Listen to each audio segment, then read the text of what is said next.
Ayan, isa na namang mapagpala at magandang oras sa mga all. Nagbubunyi ang mga fans ng It's Showtime dahil mukhang makakabawi na raw sila. Dahil dito sa controversial at naging viral na biro ni Sir Joey De Leon sa portion ng kanilang Give Me 5. Yan. Mukhang masayang-masaya ngayon ang mga fans ng It's Showtime. At nananawagan sa MTRCB na ipatawag o kaya bigyan ng leksyon itong AAT or si Sir Joey De Leon. Alam nyo ba ang nangyari?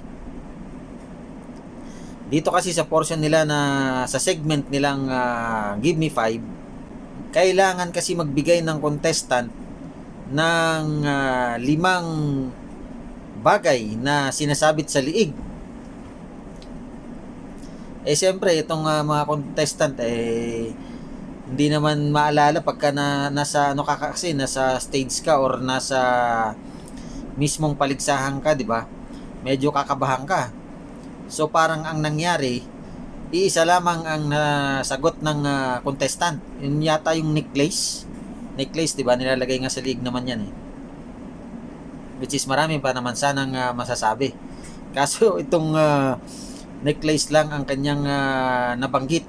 Ngayon, itong si Sir Joey De Leon ay biglang sumingit ng biro. Nako. Ang siningit niyang biro ay lubid. Lubid daw ilalagay sa liig. Patay. Nayari na. Kaya nakahanap ng butas itong mga fans ng It's Showtime or mga netizen siyempre.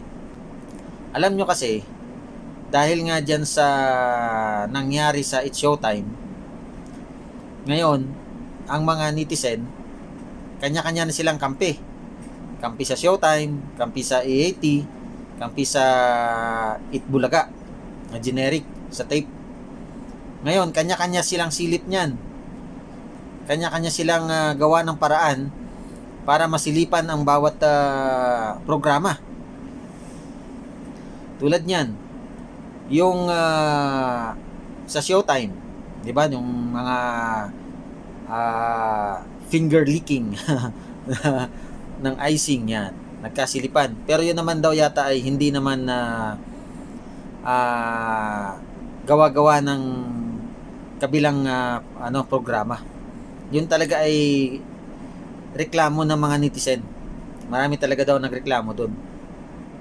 Ngayon, siyempre, itong fans ng It's Showtime, dahil nga nagagalit sila dahil sila lang daw ang binigyan ng MTRCB ng pansin, malamang yan ay gumawa na ng paraan para masilipan din itong ibang programa tulad nitong AAT, kanilang kompetensya. 'Di ba? So sa bawat sa araw-araw nilang paghimpapawid, mayroong mga diyan, may mga espiha yan. 'Di ba? Mayroong mga pumapasok na mga kalaban diyan at talagang maghahanap ng mga mali para, sabi nga nila, bias daw ang MTRCB. Ngayon, malaking hamon yan sa MTRCB kung ano ba ang magiging aksyon nila dito, 'di ba? Kumbaga ipapatawag ba nila si Sir Joey De Leon or ang management ng AAT? Pero naglabas na ng pahayag ang MTRCB na i-review daw nila ito. Tama lang naman na i-review nila ito. Siyempre pagkalubid, ilalagay sa liig, ano ba ibig sabihin? 'Di ba? So malalaman natin yan kung ano ba ang magiging aksyon nitong MTRCB. Kaya good luck kay Sir Joey De Leon. At sa mga fans ng It's Showtime, yan, good luck. At mukhang makakaganti ang fans ng It's Showtime. Yan po ang balita ngayon na maha-hot seat. Maha-hot seat si Sir Joey De Leon dahil dyan sa salitang sa katagang lubid na kanyang nabanggit sa kanilang segment na Give Me 5. Yan.